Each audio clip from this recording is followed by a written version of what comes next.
Jo, čaute, moje meno je SD Rappers a dneska vás vítam pri ďalšom videu.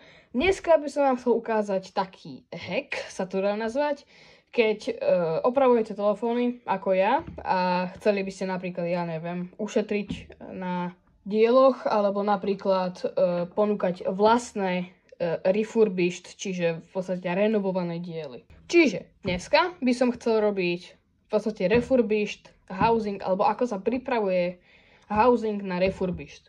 Čiže mám tu housing iPhone 11 Space Black. A v podstate tomuto housingu po tejto vonkajšej stránke není absolútne nič. Absolútne nič mu není.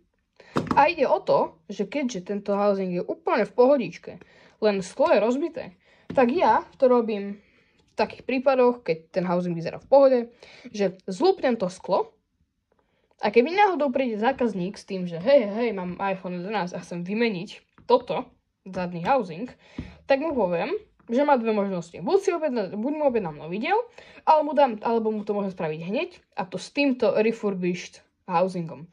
Týmto si v podstate aj ja zabezpečujem diely stále na sklade a dneska vám ukážem, ako sa to robí. Čiže budeme potrebovať housing, nožík, alebo teda skalpel, takýto potrebujete, alebo akože ostrý, ale takýto lepší. Alkohol, najlepšie v takomto dispenzeri. A potom ešte heatguna. Takže toto sú všetky veci, ktoré budete potrebovať a rovno sa môžeme presunúť do toho, ako to sa to robí. Takže, keď chcem s týmto začať. Najprv potrebujem si zobrať tento nožík a poskúšať, či nejaké sklo nezíde dole samo, bez nutnosti používania alkoholu alebo dačoho. Odporúčam nosiť okuliare, pretože to sklo strašne všade frká. A ešte ja to zvyknem robiť takto zo spodu, že si v podstate vezmem nejaký random šrobovák a vybíjam to sklo takto zo spodu, odkiaľ je proste vybíjateľné. A viem z toho dostať veľmi veľa toho skla, z toho viem dostať veľmi veľa dole. Tak, teraz si vezmem kechu a dám si dole takéto sklo, čo tu proste nemusí byť. A toto si väčšinou iba takto zhrniem. Preto je lepšie používať takúto podložku na takéto veci, pretože potom to sklo viete iba jednoducho zhrnúť, aby sa vám to celé nedoškriabalo. Čiže dám spolu s tým dole aj takéto zvyšné kúsky, ktoré napríklad tam držia už iba troška. Tak. A keď už vám tie kúsky nejdú dole, tak sa na to vrhnete s možnosťou 2, čo je zase čistý lieh. Vezmete si čistý lieh a nakapete ho, alebo nalejete ho v podstate pod to lepidlo, pretože tento lieh dokáže to lepidlo rozmočiť a rozleptať. Vidíte, jak to ide krásne dole? A v podstate takto ja viem pekne pozlupovať to sklíčko, bez toho, aby sa mi to extrémne rozdrobilo na všetky milióny, na všetky svetové strany. Zlúpnem aj toto, jedna časť, čo je v podstate táto práva horná, je dole. Väčšinou túto kameru robím na konci, čiže môžem sa rovno pustiť takto do liehovania týchto všetkých ostatných častí.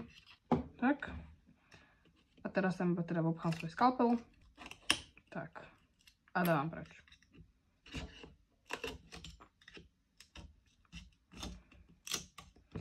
Ešte, ak by ste mali niekto záujem, tak na konci videa vám ukážem, že viem z tohto robiť arty, akože obrazy. A v podstate to si robí tak, že pokiaľ na tom housingu nechýba sklo, ani nejaké maličké časti, ani nič, proste je kompletné, len je proste popraskané, tak touto metodou ho viem dať dole a viem to skličko viem si to proste popokladať na nejaké drevo alebo na niečo a viem to spraviť vo forme obrazu. Už som jedno také robil, čiže vám to na konci videa ukážem. Teda väčšinou zlúpnem ešte toto krajné lepidlo. Ešte tuto môžem. A za mňa je to aj akože ekologickejšie s tým, že nemusím proste úplne v pohode housing, nemusí byť vyhodený. Môže byť použitý znova, pretože tomuto housingu reálne okrem toho zadného sklíčka není nič. Čiže keď dám dole to zadné sklíčko a dokážem ho vymeniť, tak je to úplne použiteľný housing. Väčšinou tuto nastáva problém pri týchto kamerách, pretože oni dokážu byť niekedy akože uvoľnené. Akože celé tieto kamerové moduly dokážu byť uvoľnené a to sa potom strašne ťažko dáva dole. Bez rozbitia toho housingu, čiže bez toho, aby... Jaj, a to presne sa nám asi deje tu. Väčšinou sa zvykne ešte rozbije toto sklo, ktoré nevždy ide rozbiť. OK, tak dneska nejde. Jo, ale toto sa teda stáva a to je veľmi zlé. Problém je, že ešte by bolo dobré, keby zidú tieto veci. Čiže na väčšine týchto telefónov, no tohoto som sa presne bál, že toto sa stane. Toto keď sa stane, tak housing je z časti nepoužiteľný, ale ešte sa to dá stále zachrániť. Napríklad, že sa to tam nalepí, ja neviem, alebo sa tam prizvára. Čiže tým sa dá stále aj takto v úvodzovkách zničený housing sa dá stále opraviť a znova použiť. Zároveň, ak by ste mali niekto záujem od nejaké takéto proste diely, že chceli by ste diel na svoj telefón, ale ja neviem, na nejakom e-shope je drahý, tak mi napíšte. Ja nerobím úplne akože e-shop, ale chcel by som a viem tieto diely proste, viem vám ich predať. Čiže ak by ste niekto mali záujem o takéto repasované diely, nezabudnite napísať.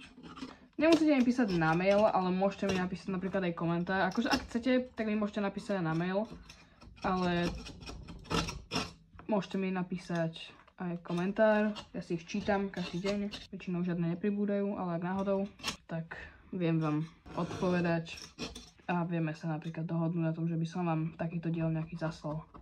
No dobre, takže skúsim toto. Tak, a vidíte, že tým, že to je nasiaknuté tým alkoholom, tak to vôbec nebolo nejaké ultra prilepené a pekne samo si to zišlo. A toto je potom ťažké, ešte toto musím odtiaľ vyťahnuť vždycky tento v podstate na mikrofón, tento otvor. A potom už to musím bale robiť. Čiže toto si zatiaľ môžem dať preč. Toto zamiesť preč. A ešte vám ukážem ten môj art piece. Toto mám celé od alkoholu. A zišlo. Dobre, ešte toto. Yes. A v podstate, kebyže to teraz takto vezmem, tak by to sa išlo iba z vnútornej strany. By som to iba tuto privaril, prilepil. A potom iba vezmem náhradné sklíčko, nalepím a je hotovo. Ako som sľúbil, tu je ten artwork. V podstate viem vám na takéto drevo, vidíte, toto je neporušený proste sklíčko zadné, len som ho proste zlúpol z toho telefónu a vedel som ho presmerovať na takúto dosku. Tuto chcem dať ešte jeden, tuto takisto a tak to by to nejako vyzerať. Takže ak sa vám video páčilo, nezapomínajte like a odber na toto video a vidíme sa pri ďalšom videu, tak čus.